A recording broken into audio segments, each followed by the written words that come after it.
Oke, selamat siang anak-anak sekalian. Selamat bertemu. Kita pada siang hari ini, meskipun suasananya tidak begitu nyaman karena mendung dan bercampur panas, mudah-mudahan materi kita nanti cukup nyaman. Anak-anak, saya mau tanya, kalian dulu belajar tentang cermin, tentang optik, itu di SMP kelas berapa ya? Kalau nggak salah kelas 8 deh, Pak. Kelas 8 ya, kelas 8. Akhir kayaknya menjelang kenaikan kelas ya. Iya, Pak, betul. Karena kelas 9-nya itu langsung listrik statis ya. Nah, Iya, betul, Pak. betul ya. Oke, kita mulai sambil nanti mengikuti. Mudah-mudahan hari ini tidak ada trouble di tempat saya maupun di tempat kalian, sehingga prosesnya nanti dapat berjalan dengan lancar, dan saya yakin bahwa kalian memang calon-calon ilmuwan masa depan yang memerlukan konsentrasi dan fokus pada pemahaman-pemahaman terhadap ilmu fisika. Baiklah anak-anak, saya mulai.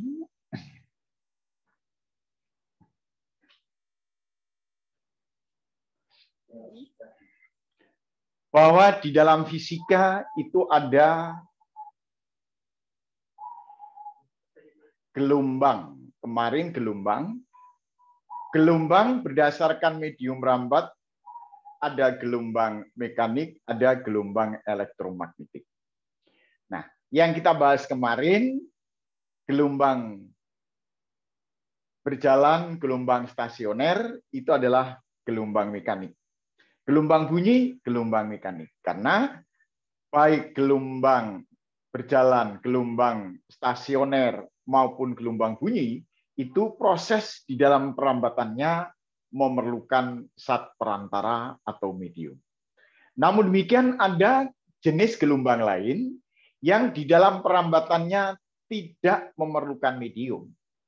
Contohnya, cahaya dari matahari sampai ke bumi itu sebelum menembus ke lapisan atmosfer bumi itu lewat ruang hampa. Nah, meskipun ruangannya hampa, maka cahaya tetap dapat berpindah dari matahari sampai dengan ke bumi. Oleh karena itu, cahaya ini tergolong gelombang elektromagnetik. Nah, di dalam gelombang elektromagnetik, nanti teorinya saya jabarkan nanti saja, itu ada sinar gamma, ada sinar X, ada sinar ultraviolet, ada sinar tampak, ada sinar merah. Yang berikutnya adalah gelombang radar, gelombang TV, dan gelombang radio. Tapi ini kan teoritis sekali, nanti saya yakin saya bahwa kalian itu mampu untuk membacanya. Yang penting, di dalam cahaya atau optik ini secara garis besar dibagi menjadi 3. Yang pertama adalah optik geometri, meliputi pembentukan bayangan, yaitu proses pemantulan dan pembiasan cahaya. Yang kedua adalah alat-alat optik. Alat-alat optik diantaranya adalah mata, kamera, kemudian loop, mikroskop, dan teropong. Sedangkan jenis optik yang ketiga adalah optik fisis, meliputi interferensi. Nah, kalau interferensi kaitannya mirip dengan gelombang kemarin, gelombang mekanik. Nanti jabarannya juga sama. Kemudian difraksi, dan polarisasi. Baiklah anak-anak sekalian, saya kembali ke dasar. Bahwasannya di dalam pemantulan atau refleksi, kalau ada bidang batas atau permukaan, kemudian ada sinar datang, maka sinar itu akan dipantulkan. Nah, tempat jatuhnya sinar datang dan kembalinya sinar pantul di suatu permukaan, ini ada suatu garis yang dinamakan garis normal. Yaitu garis yang tegak lurus terhadap permukaan. Oleh karena itu, bahwa konsep yang pertama, bahwa sinar datang, sinar pantul, dan garis normal terletak pada satu bidang batas. Kemudian, kalau sinar datang terhadap normal, ini sudutnya dinamakan sudut datang. Dan sinar pantul terhadap garis normal dinamakan sudut pantul. Nah, nilai daripada sudut datang itu sama besar dengan nilai sudut pantul. Maka kita tuliskan bahwa I sama dengan R. Jadi kalau sudut datangnya 30 derajat, maka sudut pantulnya juga 30 derajat. Kalau sudut pantulnya 60 derajat, sudut datangnya 60 derajat, sudut pantulnya adalah 60 derajat. Kemudian di dalam pemantulan itu terjadi pada permukaan yang tidak tembus cahaya, namanya cermin. Nah, cermin yang pertama adalah cermin datar. Cermin datar, permukaannya datar. Nah, ini waktu SMP sudah kita pelajari bahwa jarak benda terhadap cermin nanti menghasilkan bayangan yang jaraknya terhadap cermin, jarak benda terhadap cermin namanya S, jarak bayangan terhadap cermin namanya S aksen. Itu sama, itu sama. Kemudian apa? Tinggi bayangan itu sama dengan tinggi benda. Nah, di dalam cermin datar, bayangan yang dihasilkan oleh cermin datar adalah bayangan tegak. Bayangan tegak itu merupakan bayangan maya. Apa itu bayangan maya? Bayangan maya adalah bayangan yang tidak dapat ditangkap oleh layar. Sedangkan kebalikannya, bayangan yang dapat ditangkap oleh layar disebut bayangan nyata atau bayangan sejati. Kalau bayangan maya, istilah lainnya adalah bayangan semu. Maksudnya dapat ditangkap layar itu bagaimana? Begini anak-anak sekalian. Kalau misalkan kita berdiri di depan cermin, lalu di belakang kita kasih tabir atau layar, maka di dalam tabir atau layar itu tidak akan terbentuk bayangan. Tapi bayangan itu seolah-olah ada. Nah, ini karena ini kalau dikasih layar itu tidak mampu ditangkap, maka dinamakan bayangan maya. Sebaliknya, kalau misalkan kita berdiri, lalu ini saya berdiri di sini, itu ada lampu, ini ada bayangan saya. Nah, bayangan saya tertangkap oleh dinding atau oleh papan tulis saya. Ini menunjukkan bahwa bayangan yang ditangkap oleh layar, oleh bidang secara langsung, itu adalah bayangan nyata. Baiklah anak-anak sekalian, kalau ada dua cermin yang mengapit sudut,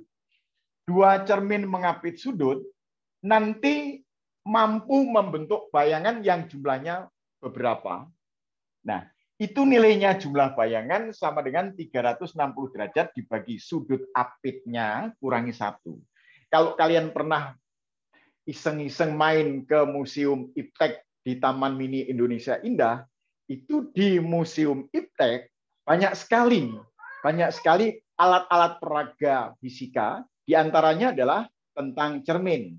Kemudian pas kita datang di depan itu ada tabung yang bunyi, itu adalah namanya tabung resonansi. Lalu di dalam ada yang bisa dilempar, bisa muter, itu nanti namanya sentripetal atau pesawat sentrifugal. Nah, ini kalau kalian ingin memperdalam fisika sementara ini di Taman Mini Indonesia Indah, kalian bisa lihat di Museum Iptek. Baiklah anak-anak, dengan dasar tadi bahwa sudut datang itu nilainya sama dengan sudut pantul, maka langsung saja kita coba aplikasi daripada rumus ini pada soal yang nomor 2. Soal yang nomor 2.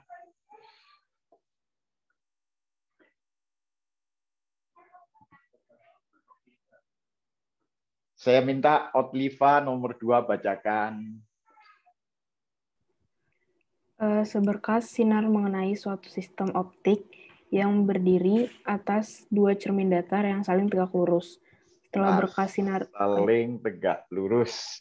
Anggap ini cermin X, ini anggap cermin Y, Otliva ya. Oke, terus.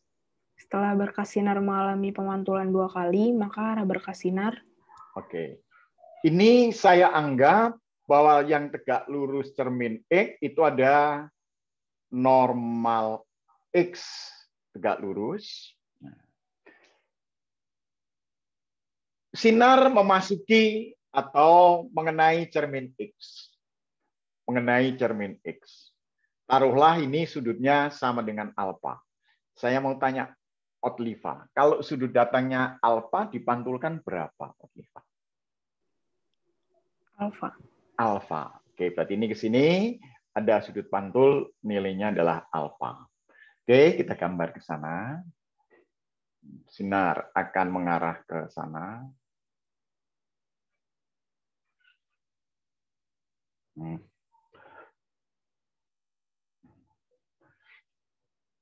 Kalau ini sudutnya alfa, sudut ini sama dengan berapa, Otliva?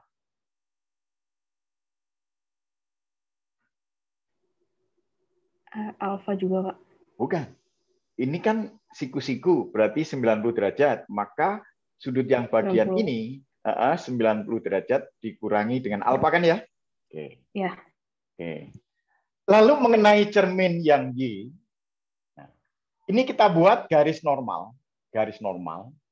Garis yang tegak lurus terhadap cermin Y. Terhadap cermin Y. Nah, kalau ini terhadap cermin Y, saya mau tanya Otliva kembali. Kalau ini sama dengan 90 kurangi alfa, lalu ini sama dengan berapa sudutnya, Otliva?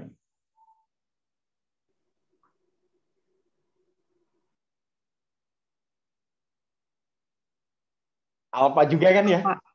Alfa juga. Berarti kalau itu alfa, yang ini sama dengan 90 derajat kurangi alfa. Betul nggak? Nah, lantas di permukaan cermin Y, ini dipantulkan juga 90 derajat kurangi alfa. Ini saya gambar ke sana.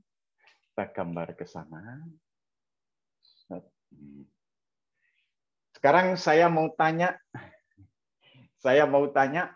kalau sudut ini secara keseluruhan,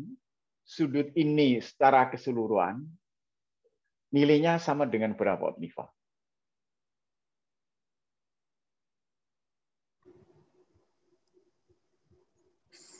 180 derajat kurangi 2 alfa ya? 2 alfa. Yang ini sudutnya berapa, Otliva? 2 alfa. Kalau yang ini saya namakan sebagai, oke lah namanya X, jangan X lagi deh. Jangan X lagi, ini saya namakan sebagai apa? Sebagai P, ini sebagai Q, maka jumlah sudut P ditambah dengan sudut Q sama dengan 2 alfa ditambah 180 derajat kurangi 2 alfa. Ini sama dengan berapa derajat?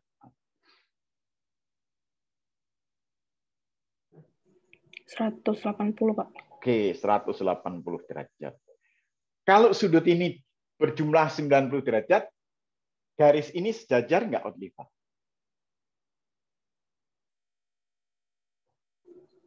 Iya. Iya, sejajar. Panahnya ini masuk, panahnya ini keluar. Searah atau berlawanan arah? Berlawanan, Pak. Berlawanan arah. Jadi jawabnya adalah sejajar dan berlawanan arah. Coba Otliva lihat soal nomor 2. Jawabannya yang mana, Otliva? D. Oke. Sejajar dan berlawanan arah. Silakan dicatat atau dicamkan baik-baik. Pak, saya mau nanya, Pak. Ya, oke. Itu yang 2 alfa ditambah 180 derajat min 2 alfa itu kenapa 180 min 2 alfanya di dalam kurung, Pak? 180 derajat. Karena saya menganggap ini saya namakan sudut Q. Ini sudut Q, ini saya ganti aja, ini namanya sudut P. Kalau sudut P tambah sudut Q kan sudut P-nya 2 alfa, sudut Q-nya adalah 180 kurangi 2 alfa. Betul nggak? Iya benar Pak. Iya, benar ya. Oke.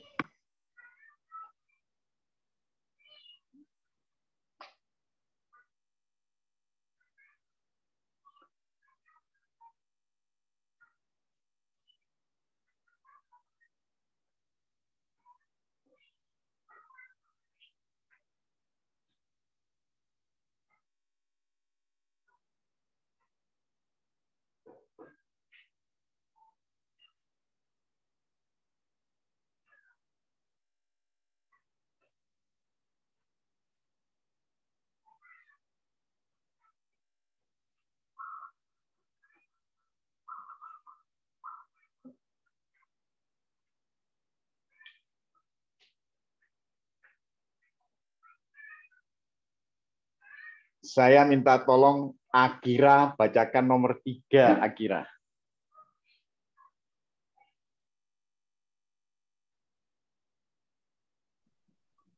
Dua buah cermin datar X dan Y saling berhadapan. Saling berhadapan. Sudutnya berapa derajat? 60 derajat, Bu. 60 derajat. Kita anggap ini ada normal X yang di sini. Ini ada normal X. Normal X. Siku-siku berarti di sini siku-siku. Saya udah sampai garis ini kok selalu belok ya. Tangan saya udah nggak lurus. Ayo terus, Akira lanjutkan. Seberkas sinar menuju X dengan sudut datangnya 60%. 60 derajat. 60 derajat. Sudutnya 60 derajat. Kalau sudutnya 60 derajat, Akira 60 itu terhadap normal ya, bukan yang di sini, tapi ini 60 derajat. Ya, bukan yang terhadap cermin, tapi terhadap normal. Kalau sudutnya 60 derajat, nanti akan dipantulkan berapa derajat, Akira? 30 derajat. Enggak lah. Kalau ini kan sudut datang sama dengan sudut pantul. Ini pasti 60 juga. 60 juga. Oke. Oke, sekarang saya mau bikin ke sana. Seret. Sinarnya ke sana. Oke, ini gambar saya enggak representatif. Maaf, Akira. Kalau gitu ini sudutnya sama dengan berapa derajat yang di sini nih, Akira? Yang ini berapa derajat, Akira? 30, Pak. 30 derajat. Kalau ini 30 derajat, ini 60 derajat, yang ini berapa derajat, Akira? 90 ya? 90 derajat. Kalau 90 derajat, lalu ini kita anggap ada normal namanya normal Y. Normal Y. Saya mau tanya Akira lagi. Berarti sudut ini sama dengan berapa derajat, Akira ini? Yang ini nih. Ini berapa derajat? 0 kan? Kan kalau siku-siku 90. Cuma ini gambarnya sengaja memang di samping tangan saya nggak representatif. Ini sengaja biar, oh ternyata jalannya seperti itu. Ini 0 derajat. Nah, kalau dia datang sudutnya 0 derajat, maka dipantulkan berapa derajat, Akira?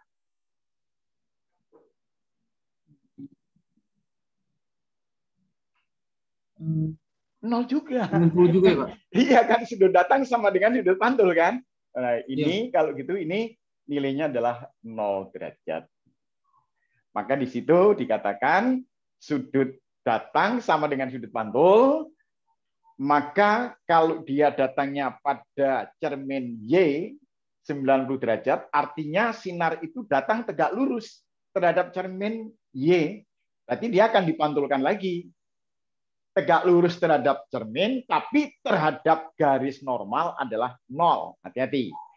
tegak lurus terhadap cermin, berarti terhadap garis normal adalah 0. Bisa ya, Akira ya? Oke. Iya, Pak.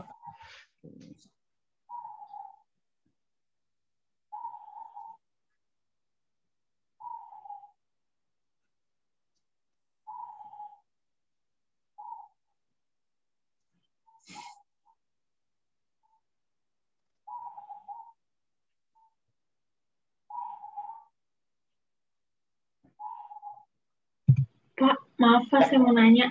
Ya, silakan. Itu 0 dapat dari mana ya, Pak? Dapat dari mana? Oke.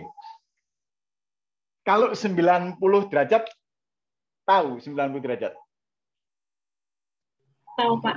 Oke, karena jumlah sudut dalam segitiga adalah 180. Kalau ini 30, ini 60, ini pasti 90. Nah, sebenarnya maaf, ini saya geser dikit. Geser dikit. Yang namanya garis normal itu garis yang tegak lurus bidang. Tegak lurus bidang.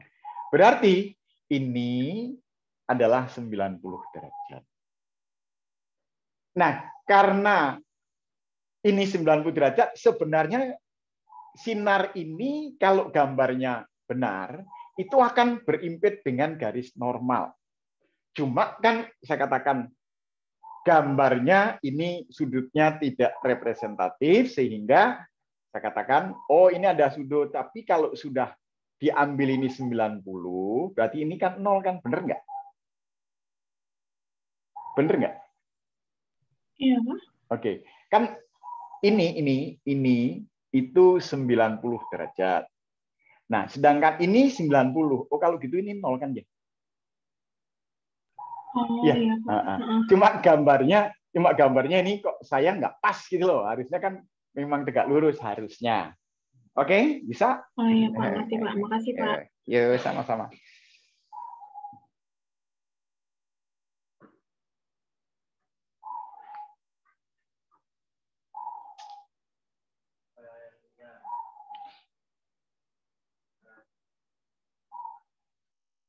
Saya minta tolong Rania. Nomor 4.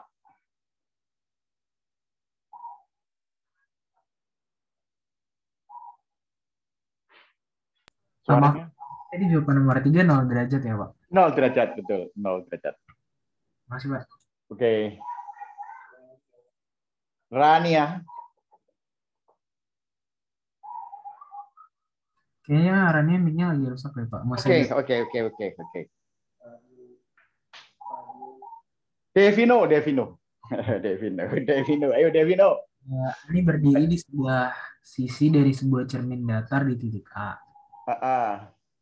Terus Bagus berjalan dari B menuju ke cermin dengan arah tegak lurus terhadap pusat cermin. Oke, ini maaf, ini Bagus ada di sini.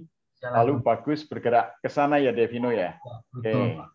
Terus tadi Ani ya. Ani tadi jaraknya berapa Ani? Ani dari A jaraknya ini ke sini berapa, Devino? Ani 1 meter kan ya? Oh iya. Gambar terlalu jauh itu. Nah, tepi cermin sebelah kanan terhadap gerakan Ani ini juga 1 meter. Devino, kan tadi jarak benda sama dengan jarak bayangan. Kalau Ani dianggap sebagai benda, jaraknya 1 meter. Ini dianggap meskipun tidak ada cermin,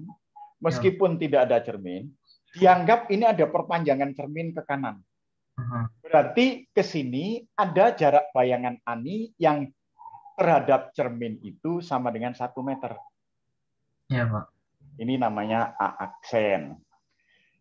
Itu pertanyaannya apa, Devin? Tadi pertanyaannya itu Bagus dan Ani dapat saling melihat bayangannya di cermin. Maka X sama... tadi soalnya belum saya, Pak, yang ketika jarak Bagus dari cermin adalah X. Jaraknya X. Oke, jaraknya X. Kita nggak ngerti X-nya di mana, Devino ya. Anggap saja ini X gitu ya. Oke. Iya. Terus? Mereka dapat saling melihat. Saling melihat. Oke, saling melihat. Bahwa batas tepi penglihatan kedua orang ini adalah tepi cermin. Berarti ini kita bikin garis normal. Garis normal. Ini garis normal. Nah, sudut datangnya mana? Ini sudut datang. Sudut datang.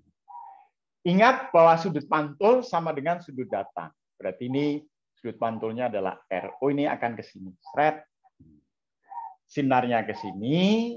Nah, ini merupakan posisi daripada Bagus pada saat Bagus melihat Ani.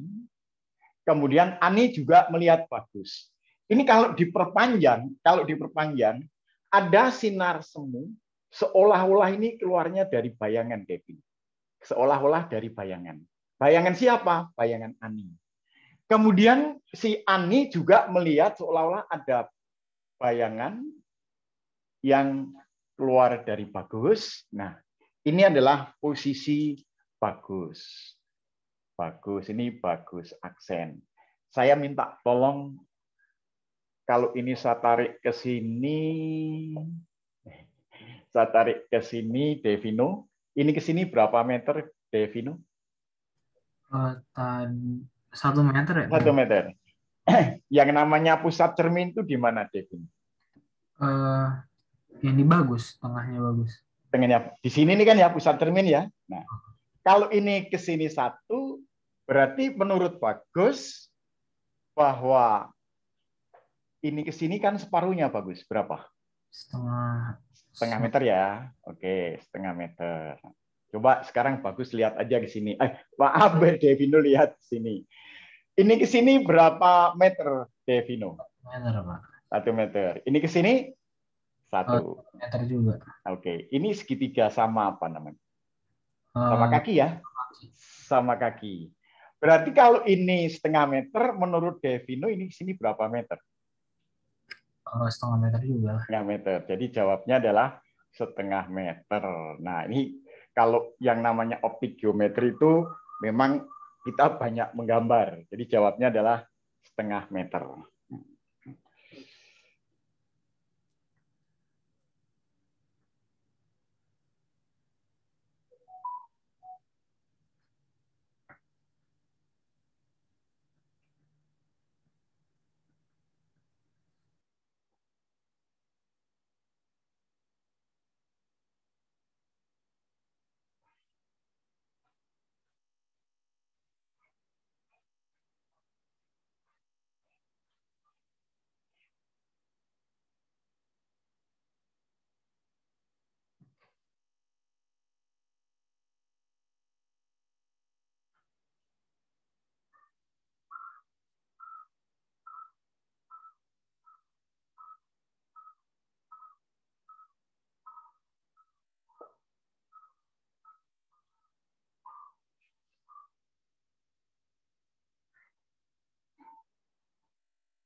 Nomor 1 saya minta Cyril.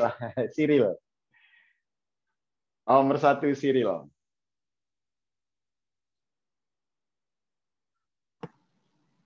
Pada gambar di bawah ini, seorang pengamat berdiri di depan cermin datar sejauh X meter. Sejauh X meter. Ini seolah-olah ada gambar ruangan. Ukuran panjang berapa Cyril situ? Panjangnya berapa? 21 meter. 21 meter kali 15 Oke. meter. Ya. Ini berapa? 15 meter? Iya, 15. Oke. Terus cermin taruh di tengah-tengah kan Cyril ya? Iya, Pak. Sini cermin ya, oke. Terus gimana Cyril? Ini berapa meter ini? 1 meter? 1. Ya. Ini 1 meter. Terus gimana Cyril maunya? Dia. Agar ia dapat melihat seluruh lebar dinding yang ada di belakangnya, maka harga X yang maksimum adalah? Oke, harga X maksimum. Kalau ini cermin, berarti dinding di belakang ini kan jaraknya 21 meter ya, Cyril ya? Betul? Iya, Pak. Ya. Kalau jarak benda 21 meter, jarak bayangan berapa tadi, Cyril? Kan jarak bayangan sama dengan jarak benda. Ya, Oke. 21 juga. Oke, saya bikin ke arah kiri.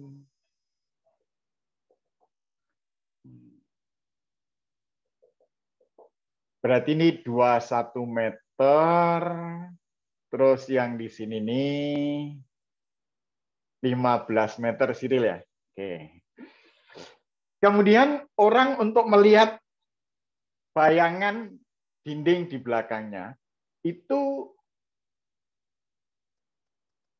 sinar dari dinding mengenai TV cermin bagian atas atau ini bagian sebelah sana. Lalu yang sini juga gitu, Cyril. Ini nah ke sana. Ini kalau diteruskan bahwa seolah-olah ini ada sinar dari sini, Cyril. Ini ada sinar dari sini juga yang ke sana. Nah, di sini terjadi pemantulan. Ini pemantulan. Ini loh posisi orang supaya melihat bayangan dinding secara utuh. Jaraknya ke sini sama dengan X. Yang ditanyakan X-nya berapa. Oke, saya mau coba Cyril. Kalau ini saya tarik garis mendatar.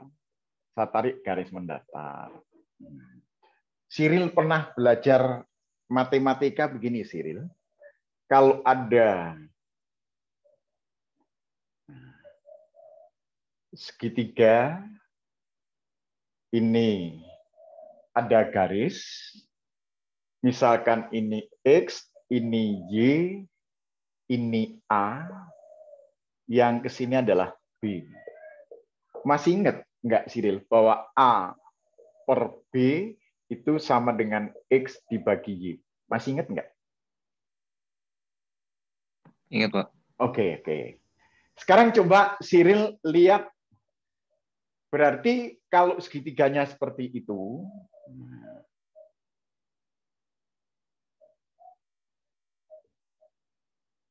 wah gambarnya nggak pas nih, nggak pas.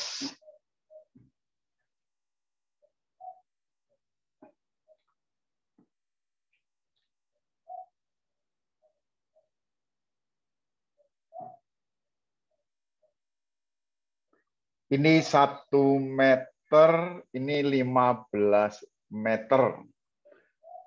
Ini saya anggap X, ini saya anggap Y. Berarti gimana Cyril itu? Perbandingannya apa?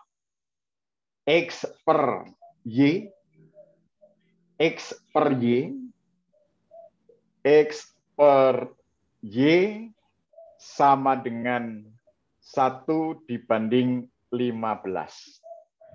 Nah, lantas Y-nya kita rubah menjadi apa? Menjadi 1 di, Y-nya itu sama dengan X ditambah ini ke sini. Ditambah 21. Betul nggak, Cyril? Betul nggak? Gimana, Pak, 21-nya? Kan ini ke sini 21 kan ya? Oh, ini iya. X tambah 21. Bener kan ya? Iya, benar, Pak. Oke.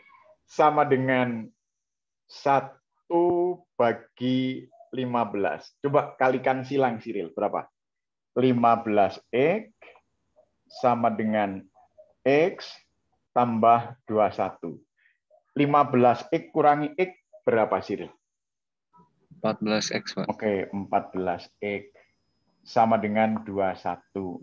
Kalau gitu, X-nya berapa meter, Cyril? 1,5. Oke, 1,5. Di situ ada jawaban nggak, Cyril? Ada nggak, Cyril, jawabannya? Sebentar, Pak. Ada, Pak. Ada, oke. Jadi jawabnya 1,5. Ini kan benar-benar geometri nih. Cahaya, tapi perhitungannya menggunakan geometri atau menggunakan segitiga.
Ya, Tadi yang X tambah 21-nya itu dari mana, Pak? dari sini. Ini ke sini X. Betul? Ini ke sini X. Ya, Ini ke sini 21. Oh. enggak dong. 21 kan ini ke sini 21. Ini loh. Dari ini ke sini kan X tambah 21 ya? Oh iya, ya, Pak. Oke. Makasih.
Saya lanjutkan pada cermin lengkung.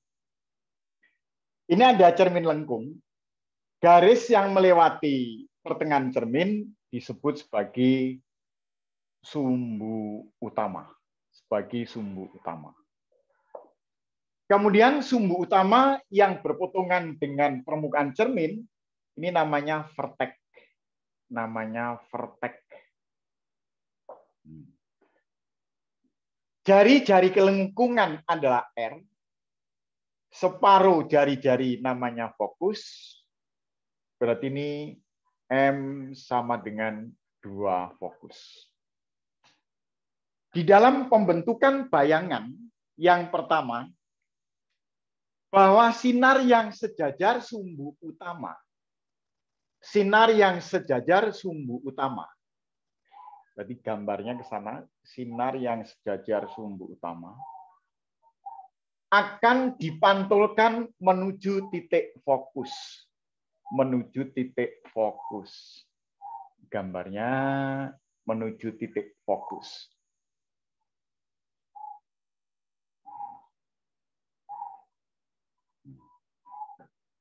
Ini saya kasih nama sinar yang pertama. Ingat bahwa sinar yang sejajar sumbu utama itu dipantulkan menuju titik fokus. Sebaliknya, sinar yang melalui fokus akan dipantulkan sejajar sumbu utama.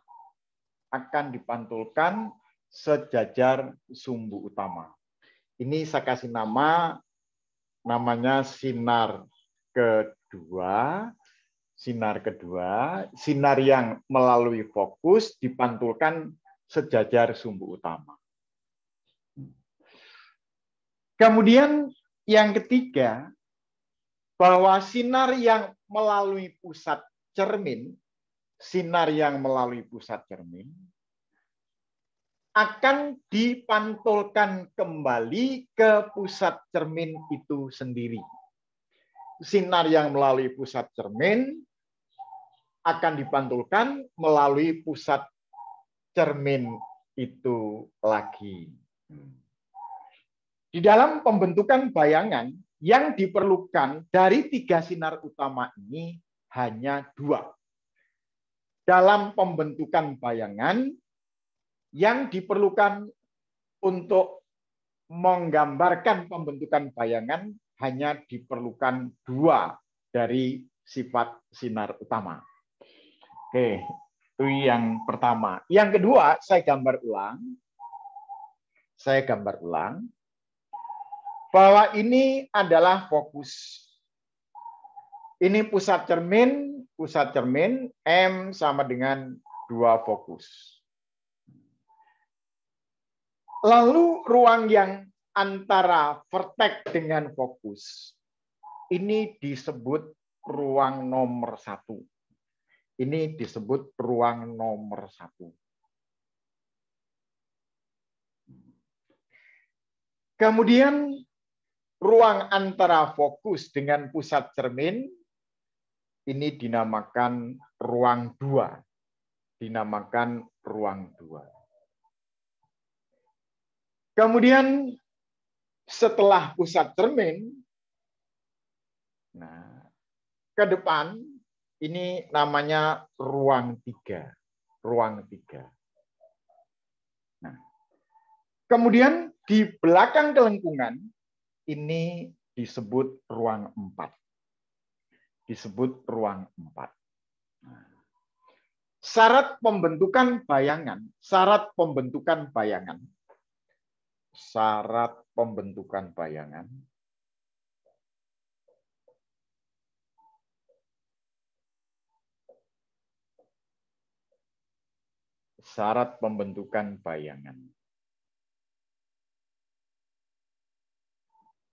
bahwa nomor ruang benda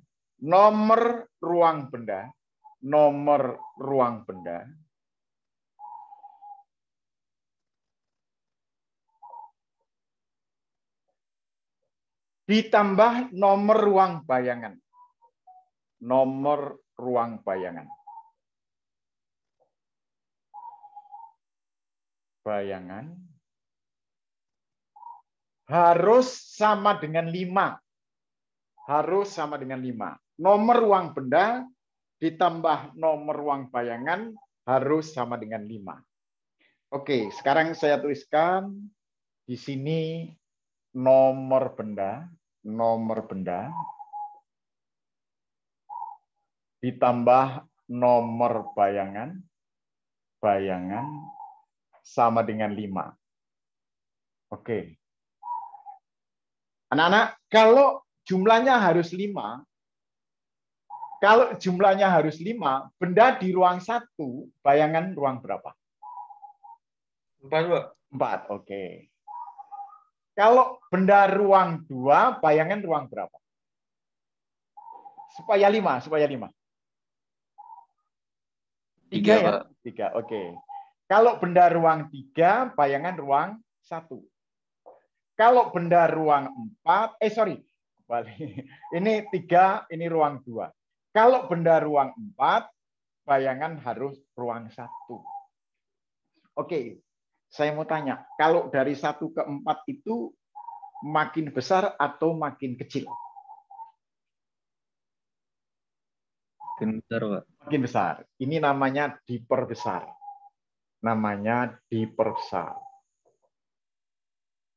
Diperbesar.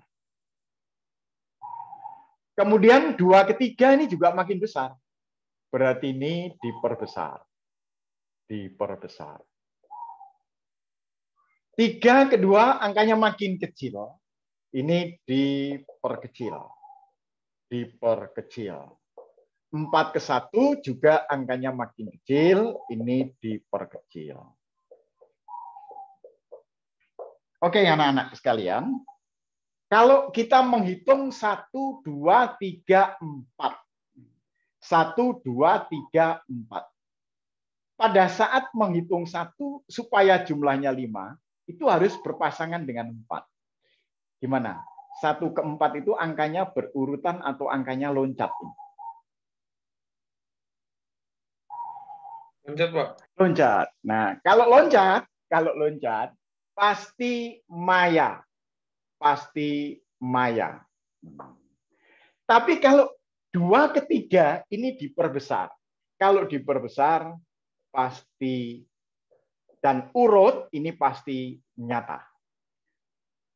Kemudian 3 ke 2 turun. Turunnya juga berurutan. Maka ini pun nyata. dan 4 ke 1, turunnya loncat. Maka ini jadi Maya. Tolong diingat-ingat pasangannya, kalau Maya pasti tegak. Kalau Maya pasti tegak. Kalau Maya pasti tegak. Sedangkan kalau nyata pasti terbalik. Terbalik. Ini terbalik. Dan ini adalah tegak. Oke, semuanya tolong lihat ke monitor kalian. Kalau permukaan lengkung seperti ini, benda di ruang 4, bayangan di ruang 1. Benda yang di depan permukaan yang seperti ini namanya cermin cembung. Jadi, khusus cermin cembung, nah, khusus cermin cembung, ini yang nomor 4. Cermin cembung. Cermin cembung selalu membentuk bayangan diperkecil maya tegak. Contoh, spion. Spion tidak pernah memperbesar bayangan, tapi selalu memperkecil. Dan bayangannya pasti tegak. Tapi yang ini bisa terjadi pada cermin cekung. Ini terjadi pada cermin cekung. Cermin cekung. Cermin cekung nantinya ini dinamakan cermin positif. Cermin positif. Sedangkan cermin cembung ini disebut sebagai cermin negatif. Ini cermin negatif. Nah, cermin positif, istilah lain ini disebut sebagai cermin konvergen. Konvergen.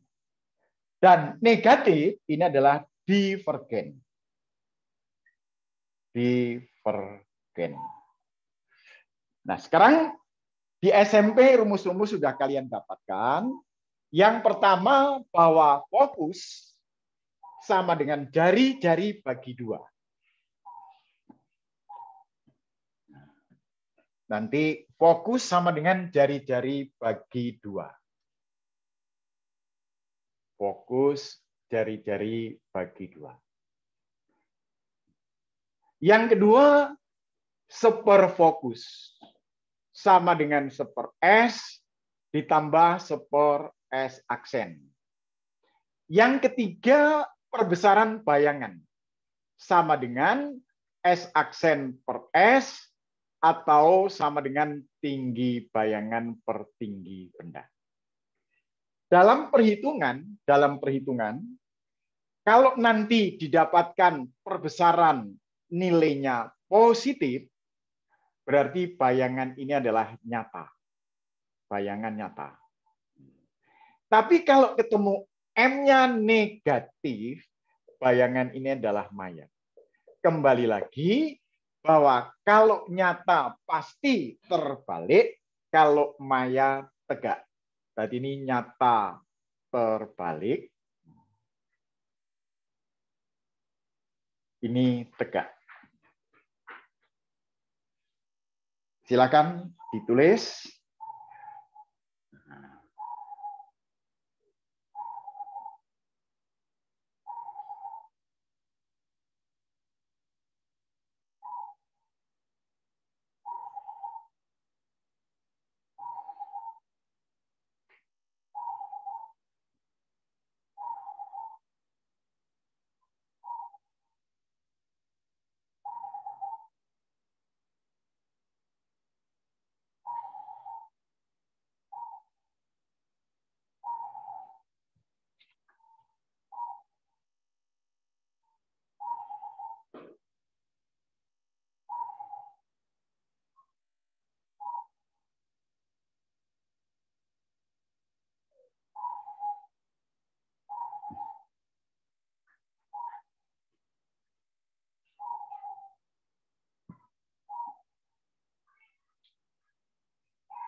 Saya minta tolong Audrey bacakan soal nomor 6, Audrey.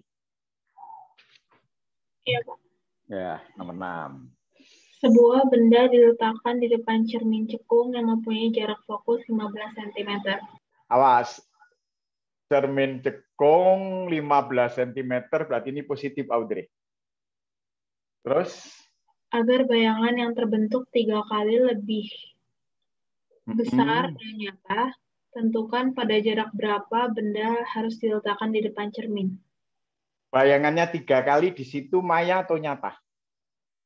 Nyata, Pak. Nyata. Berarti ini sama dengan 3 tandanya positif. Kalau gitu S aksen sama dengan 3S. Yang ditanya apa, Audrey? Yang ditanya tentukan pada jarak berapa benda harus diletakkan di depan cermin. Oke, S-nya berapa? Yang pertama bahwa kita bikin S aksen sama dengan 3S, tandanya positif karena nyata. Yang kedua, gunakan rumus yang kedua ini. Bahwa seper fokus sama dengan seper S ditambah seper S aksen. Sama dengan seper S ditambah seper 3S. Ini enaknya jadikan penyebut 3S. Berarti ini yang atas 3, yang sebelah kiri, ini adalah 1. Sama dengan seper fokus. Fokusnya sama dengan 15. Seper 15 sama dengan 4 per 3S. Betul nggak, Audrey? Iya, Pak. Oke. Kalau 15 dibagi 3 berapa, Audrey? 5, Pak. 5. Kalau 5 kali 4? 20. Oke, berarti S-nya sama dengan 20 cm. 20 cm.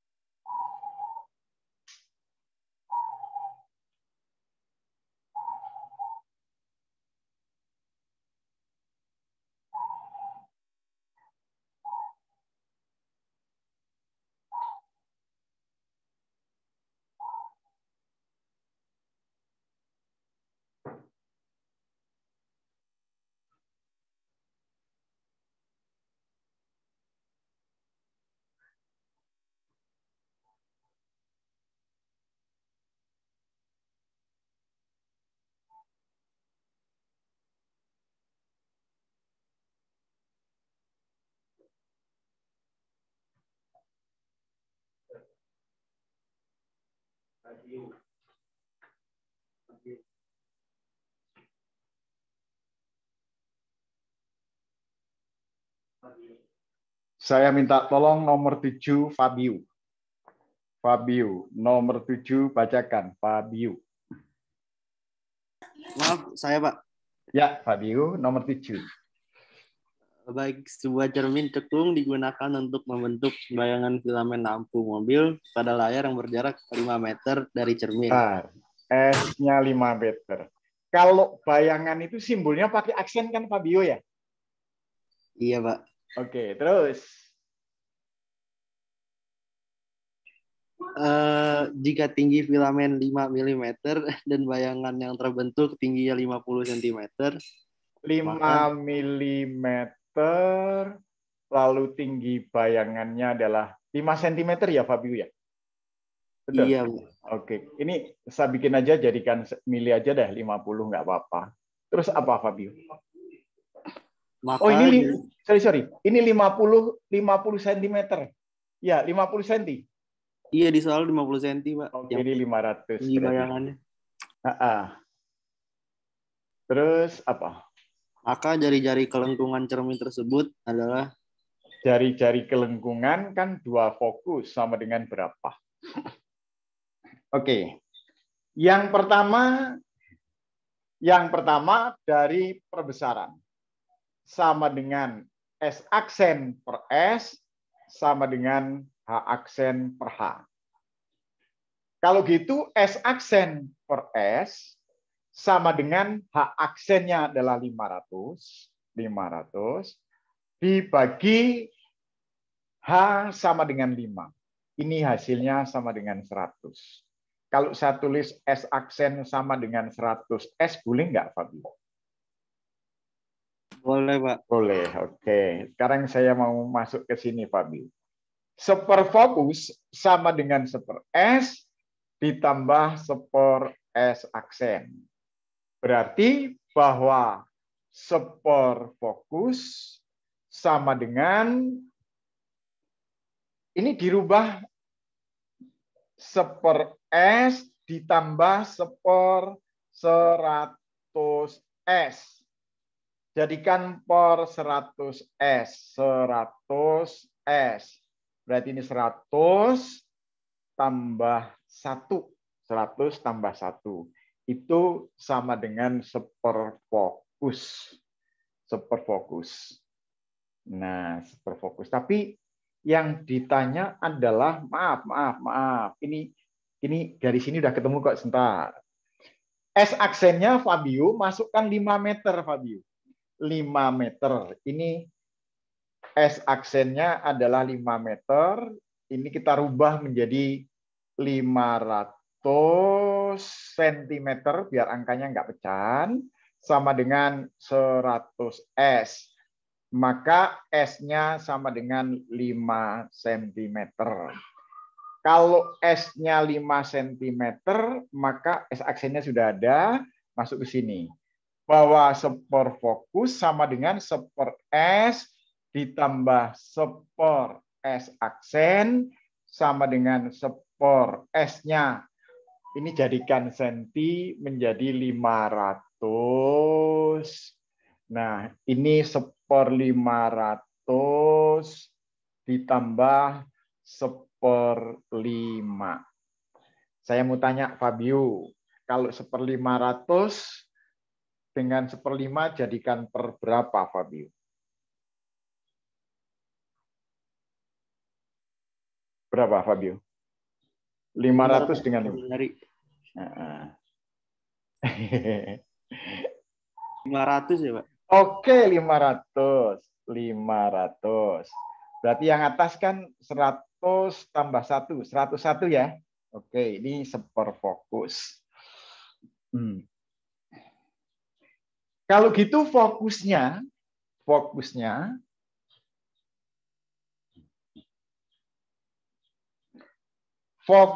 sama dengan 500 per 101. Sedangkan jari-jari sama dengan 2 kali fokus, berarti sama dengan 1000 dibagi 101. Fabio, 1000 bagi 100 berapa? 10, Pak. 10. Nah, kalau dibagi 101 ada 10 enggak? Kenapa, Pak? Kalau 1000 bagi 100 kan 10, ya kan? 1000 bagi 100, 10. Kalau 1000 bagi 101 ada 10 enggak? Ada, bukan? Masalah.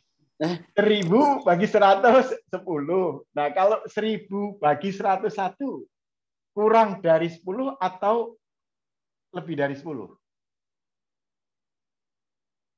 Lebih, Pak. Kurang ya, Pak?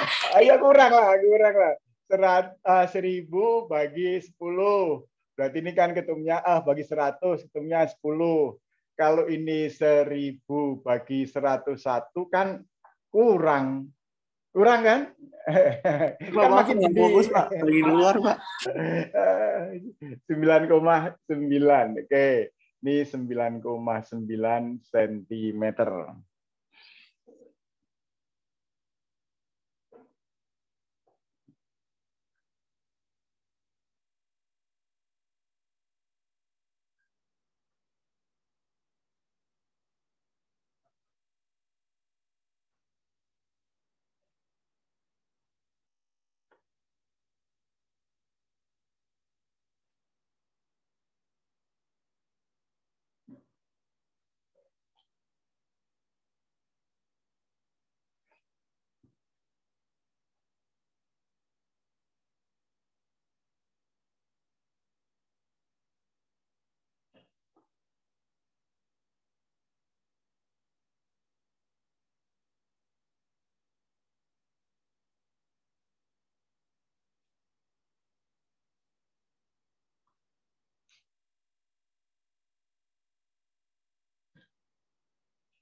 Iya, keluar.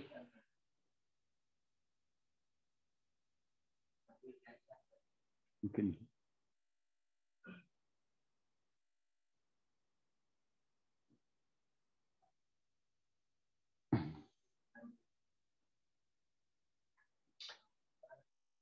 Devino. Ya, Pak. Oke. Kalau untuk cermin dan lensa, saya punya rumus.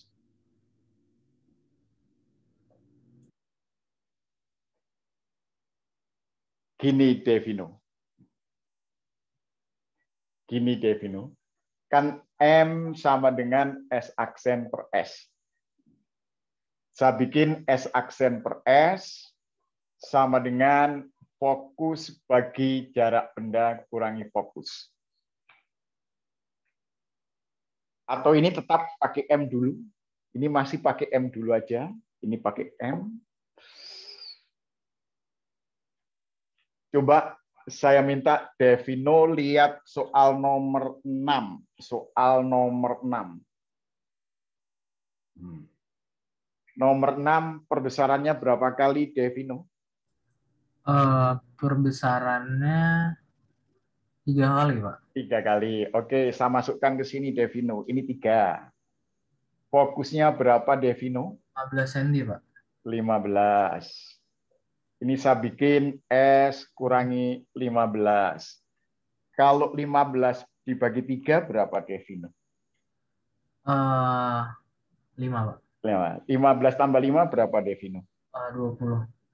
Itu ketemunya berapa, Devino? 20 cm, Pak. Sama ya. Berarti S-nya sama dengan 15 cm. Sama ya? Oke. Sorry. 20 cm. 20 cm. Oke. 20 cm. Kalau misalkan pakai jarak bayangan bagaimana, Pak? Begini.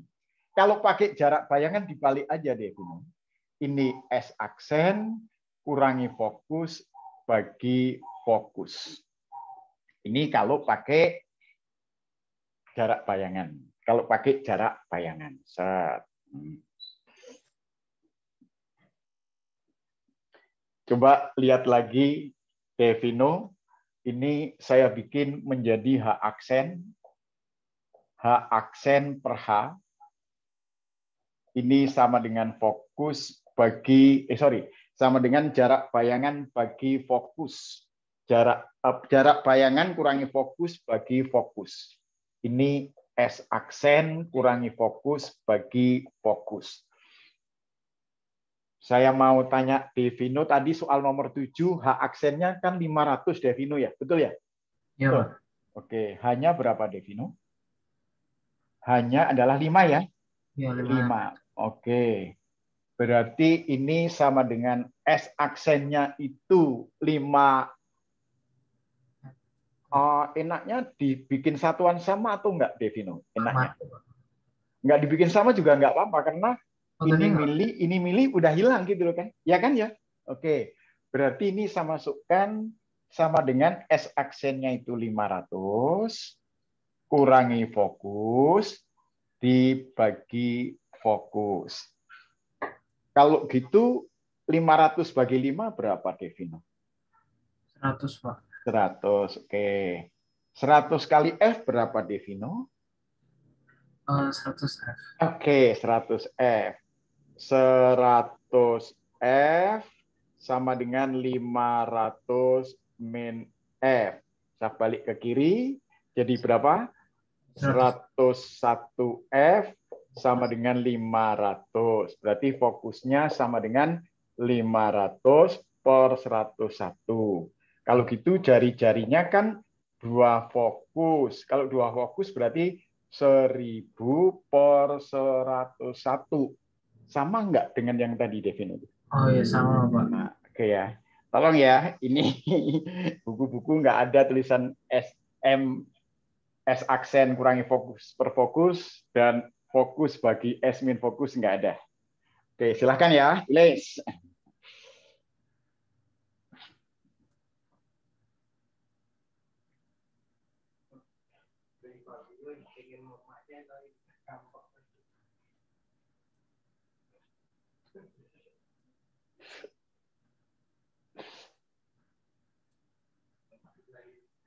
Pak, mulai Pak. Tadi yang di kanan tuh kalau diketahui apa Pak? Yang cara yang X aksen min F per F.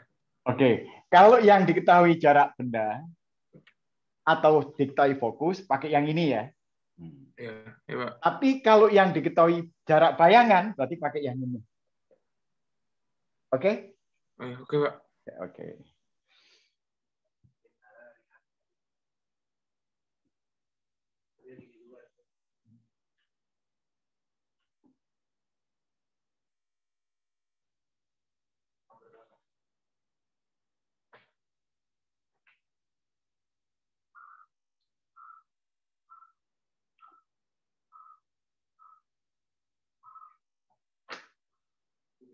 Ya.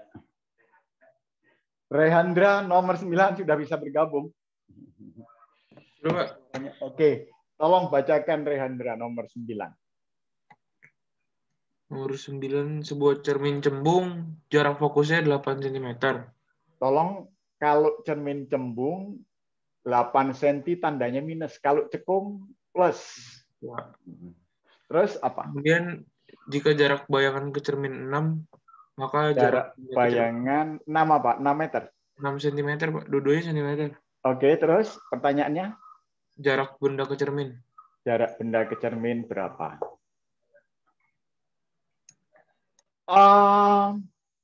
Rehandra pakai ini aja. Bahwa perbesaran sama dengan fokus bagi jarak benda kurangi fokus.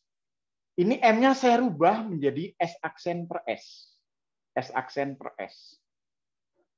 S aksennya adalah 6. S-nya belum tahu. Fokusnya minus 8. Minus 8. Kemudian S-nya belum tahu. Ini jadi plus 8. Jadi plus 8. Oke. Kalau misalkan ini saya bagi dengan 2, bagi 2 dapat berapa ini, Rehandra? 3, Pak. 3. Kalau saya bagi 2 ini dapat berapa? Min 4. Min 4. Min 4. Oke, kalikan silang, Rehandra. Jadi 3S plus 24 sama dengan min 4S. 3S plus 24 sama dengan min 4S. 4S, ya, Pak. 4S. Min 4S. Ntar, saya lihat soalnya, saya takut ada yang diketahui itu cermin cembung, fokusnya 8, jarak bayangan ke cermin 6. Oh, oke, sorry. Rehandra, maaf. Bayangan yang dihasilkan oleh cermin cembung, bayangan yang dihasilkan oleh spion, itu bayangan maya. Bayangan maya. Iya, Pak. Bayangan maya. Berarti tandanya minus nih, Rehandra. Ini min. Nah. Oh, iya. Ini minus. Nah, minus. Min Oh, kalau 3. itu ini min 3 ya. Min 3, min 24. Oke, min 3. Min 24. Berarti ini ke sana min 3S. Min 24 ya, Rehandra? Iya, Pak. Oke. Min 3. Min 24. 4S. Berarti kalau dipindah ke sana menjadi S, gitu kan ya? Bener nggak? Salah saya di mana, Rehandra?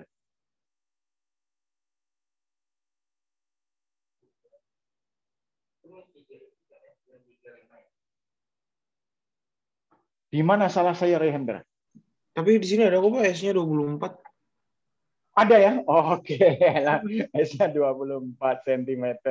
Oh, nggak ada yang nggak salah kok. Saya jadi keder gara-gara Rehandra ini. Jadi jawabnya 24 cm.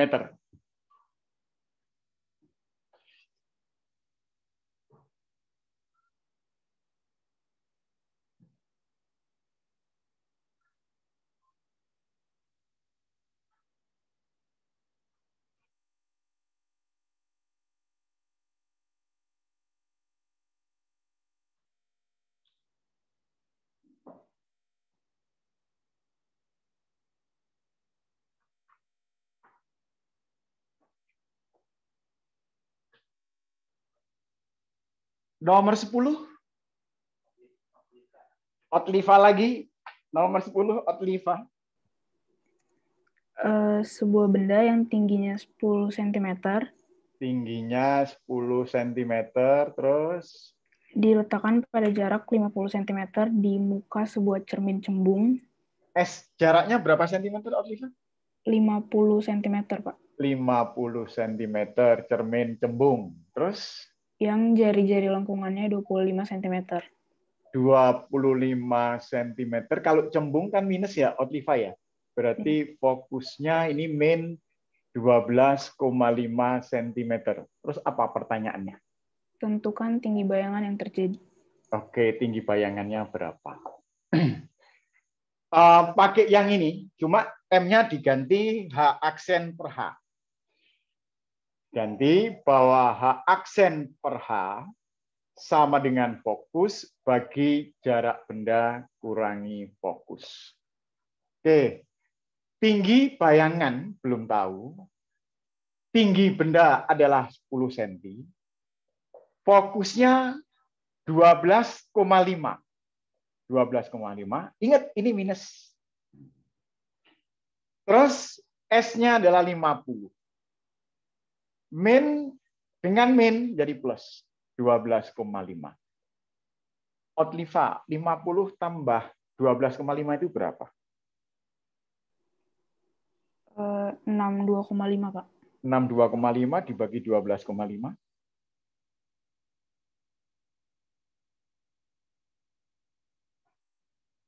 Ini dapat 5 kan, Oliva ya? Benar? Iya, Pak. Oke, ini min 1. Sekarang tinggi bayangannya berarti sama dengan 10 bagi 5. Berapa, Oliva? 2. Tandanya min. 2 cm. Kalau min berarti ini bayangan maya. Kalau min ini bayangan maya. Kalau maya pasti tegak.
Sekarang teorinya saya lanjutkan. Di dalam peristiwa pembiasan, yang pertama ada istilah yang dinamakan indeks bias. Ada yang namanya indeks bias.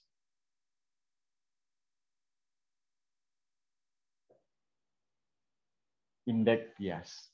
Nah, indeks bias itu ada 2. Yang pertama indeks bias mutlak. Ada indeks bias mutlak. Yang kedua ada indeks bias relatif. Misalkan kita punya suatu medium namanya X. Kalau di sini indeks bias medium X sama dengan kecepatan cahaya di udara dibagi kecepatan cahaya dalam medium X. Nah, kalau indeks bias relatif X terhadap Y itu sama dengan indeks bias X per indeks bias Y. Jadi saya tuliskan NX itu indeks bias mutlak, indeks bias mutlak, medium X. Kemudian C adalah kecepatan cahaya di udara, kecepatan cahaya di udara, Nilainya sama dengan 3 kali 10 pangkat 8 meter per sekon. Dan CE adalah kecepatan cahaya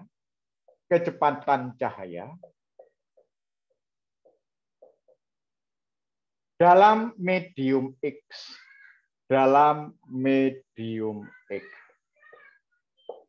Medium X.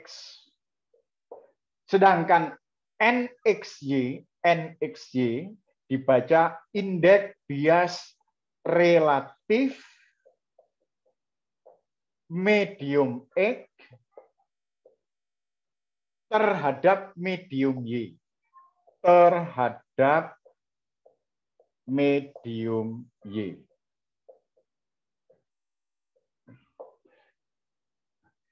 Di dalam peristiwa pembiasan,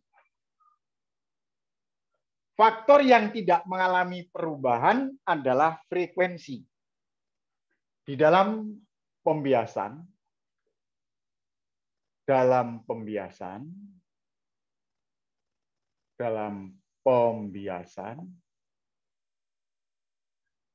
faktor yang tidak berubah,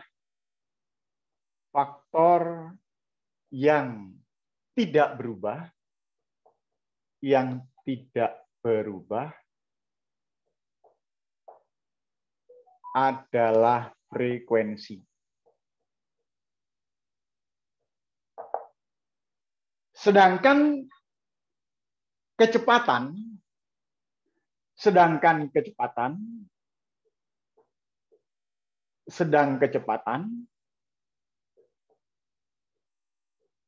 kemudian panjang gelombang,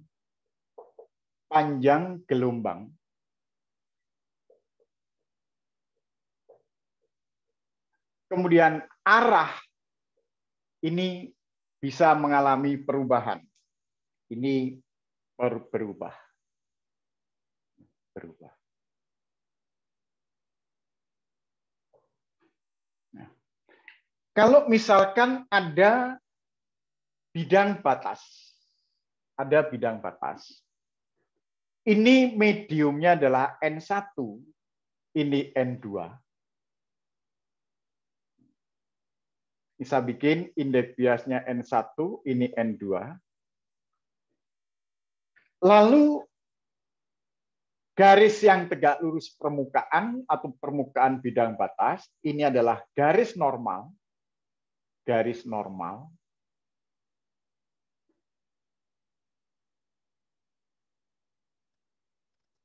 Ini garis normal. Jika sinar datang dari medium renggang ke medium yang lebih rapat,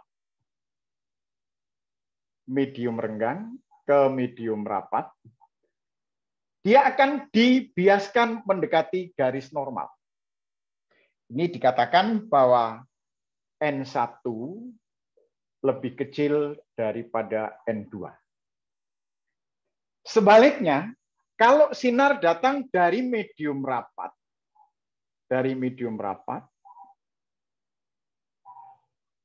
menuju medium yang lebih renggang, ini akan dibiaskan menjauhi normal. Ini dituliskan bahwa N1 lebih besar daripada N2. Sudut sinar datang terhadap normal, ini namanya sudut I.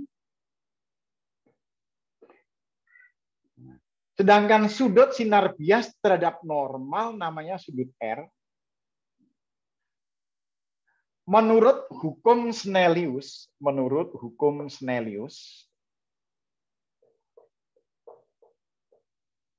bahwa N1 kali sinus sudut datang sama dengan N2 kali sinus sudut bias.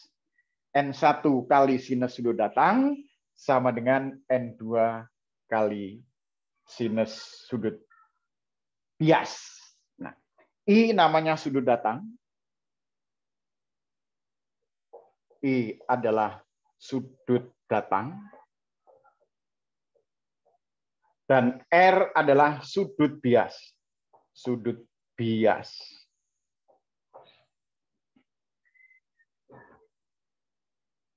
Lalu kita coba bahwa di dalam peristiwa pembiasan, yang tidak mengalami perubahan adalah frekuensi. Yang tidak mengalami perubahan adalah frekuensi. Maka dikatakan bahwa frekuensi medium 1 sama dengan frekuensi medium 2. Nah, frekuensi itu apa? Sama dengan kecepatan dibagi dengan panjang gelombang. Sama dengan C per lambda. Ingat bahwa F itu sama dengan V per lambda, karena kita sudah bicara kecepatan cahaya, maka V-nya V kecepatan cahaya. Nah, C1 per lambda 1 sama dengan C2 per lambda 2. Nah, C itu adalah, nah, C1 sama dengan apa? Sama dengan C per N1. Berarti kali lambda 1 sama dengan C per N2 kali lambda 2. Selanjutnya, kalau frekuensinya tidak mengalami perubahan, maka didapatkan indeks bias 1 kali lambda 1 sama dengan indeks bias 2 kali lambda 2. Ini adalah rumus untuk menghitung panjang gelombang yang indeks biasnya berubah. Seret.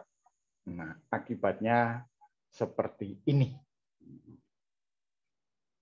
Lambda panjang gelombang.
Saya minta tolong Akira,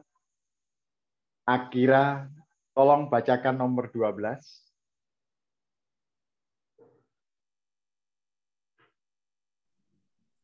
Cahaya mempunyai kecepatan di dalam vakum sebesar C sama dengan 3 kali 10 pangkat 8 M per S. M per S. Terus? Jika di dalam air kecepatan cahaya itu menjadi 3/4 C, 3/4 C, indeks bias air berapa? Tadi rumusnya indeks bias kan sama dengan C per C. Kalau NX, CX. Berarti kalau N air, ini C air ya. Akira ya. Oke. Yo. Ini sama dengan C dibagi 3/4 C. C-nya hilang. 1 bagi 3/4 berapa Akira? 1 bagi 3/4, 4/3 Pak. 4/3 atau 1,33.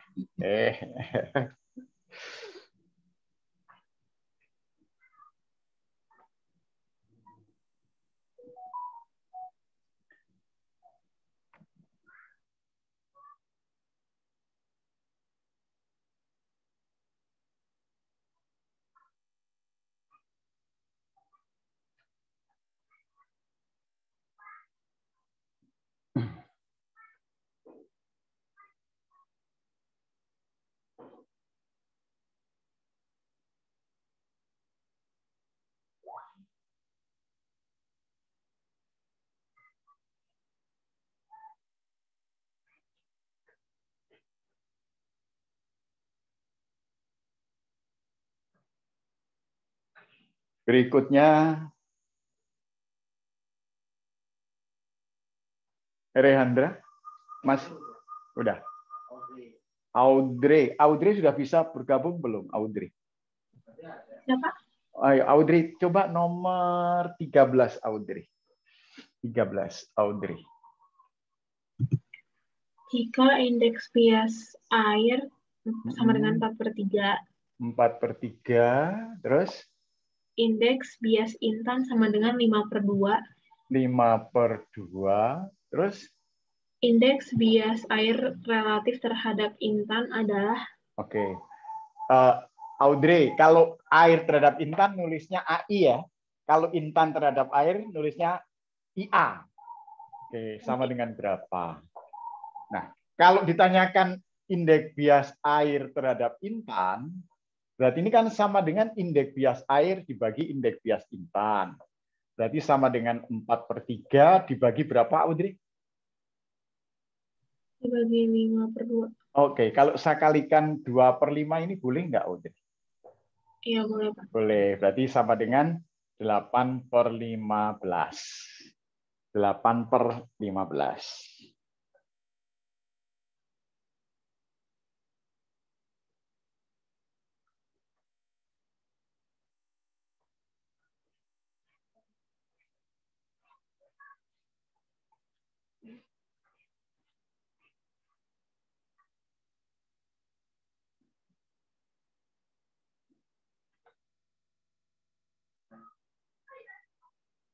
Yang nomor 14, Devino. Devino. Kepala suku Devino. Devino. Nomor 14, Pak. Ya, nomor 14. Suatu berkas cahaya dengan panjang gelombang 6 kali 10 pangkat 5 cm masuk ke udara. 6 kali 10 pangkat min 5 cm. Terus? Masuk ke udara. Masuk dari udara ke dalam balok kaca yang indeks biasnya 1,5. Oke, berarti indeks bias kaca 1,5. Kalau gitu ini kan dari udara ke kaca, indeks bias udara kan 1, Devino ya? Yang ditanya apa? Yang ditanya panjang gelombang. Oke. Pakai rumus yang ini, Devino. Berarti apa? Di situ bahwa N udara kali lambda udara sama dengan N kaca kali lambda kaca. Nah, sehingga N udaranya itu adalah 1 kali 6 kali 10 pangkat min 5 sama dengan 1,5 kali lambda di kaca. Devino, kalau 6 dibagi 1,5 dapat berapa? 4, Pak. 4. Jadi jawabnya 4 kali 10 pangkat min 5.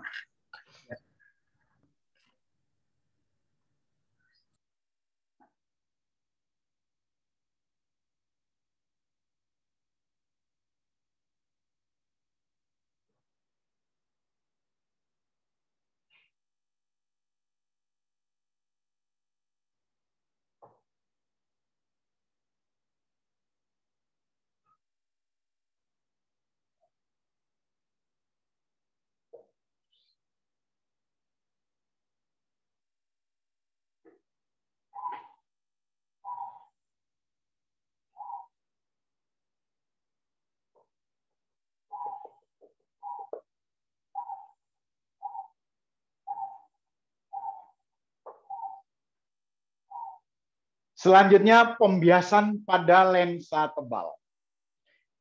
Pembiasan pada lensa tebal. Ingat cara mengingat rumus dalam lensa tebal. Ingat rumus dalam cermin lengkung. Ingat dalam cermin lengkung.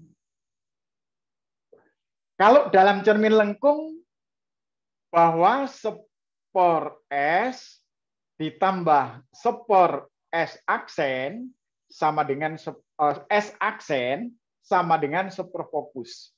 Seperfokusnya ini saya ganti 2/R. 2/R. Ini dari seperfokus. Kalau untuk lensa tebal, ikuti aja bahwa ini ada S, kemudian ini ada S aksen, kemudian di sini adalah R. Kalau tempat benda itu di N1, ini dianggap bayangan ada di N2, maka tempat benda ini, nah ini pakai N1. Bayangannya ini ada di N2. Nah, yang di atas ini pembilangnya adalah N2 kurangi N1. Kemudian apa? Perbesaran bayangan itu sama dengan S aksen per S kalikan indeks biasnya dibalik, N1 per N2, tandanya minus. Tandanya minus ini menunjukkan bayangan maya. Sehingga ini rumus-rumus yang ada dalam lensa tebal.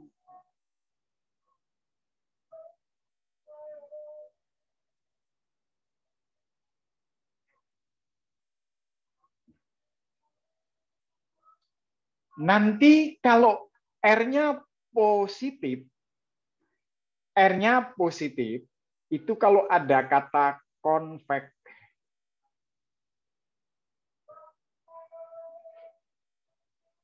Kemudian R-nya akan bernilai negatif kalau ada kata konkav.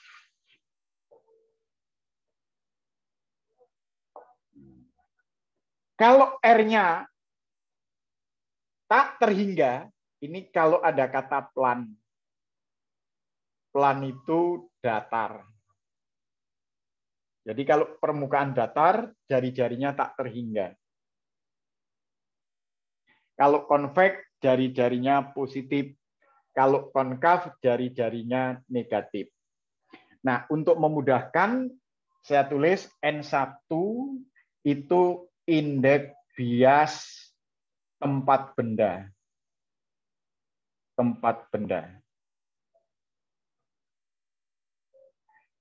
Kemudian N2 indeks bias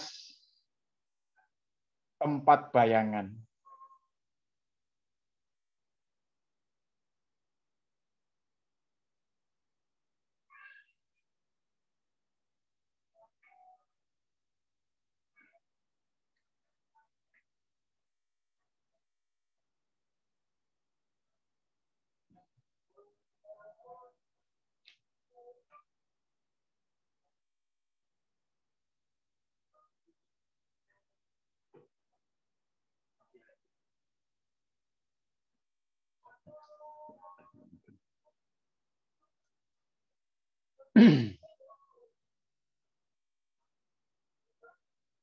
Baiklah anak-anak sekalian, saya menerangkannya baru sampai lensa tebal. Karena contohnya cukup agak rumit, maka saya hentikan sampai rumus untuk lensa tebal. Nah, mudah-mudahan nanti pada pertemuan berikutnya, lensa tebal, lensa tipis, kemudian alat-alat optik bisa kita selesaikan. Dan saya harapkan, karena tadi pertimbangan saya, bahwa kalian itu di sekolah itu saya tanyakan kemarin baru sampai gelombang stasioner, berarti bunyi sudah melewati jauh, sudah kita selesaikan. Maka untuk pertemuan berikutnya nanti kita pada pembiasan lensa tebal, kemudian lensa tipis. Baiklah anak-anak sekalian, hari ini cukup sekian. Selamat belajar, selamat berjuang, selamat berkompetisi, meraih prestasi untuk yang terbaik dan menjadi peringkat di sekolah, serta nanti tembus masuk ke perguruan tinggi negeri. Demikian yang saya sampaikan. Kalau ada hal-hal yang kurang masih dirasakan ada, ya silahkan untuk ditanyakan pada waktu-waktu mendatang. Selamat sore. Assalamualaikum warahmatullahi wabarakatuh. Terima kasih, Pak. Ya, Pak, saya mau nanya, Pak, untuk videonya akan video recordingnya akan diberikan. Nanti akan saya berikan. Mudah-mudahan sore ini jadi juga, ya. Oke, saya kirim. Terima kasih, Pak. Oke.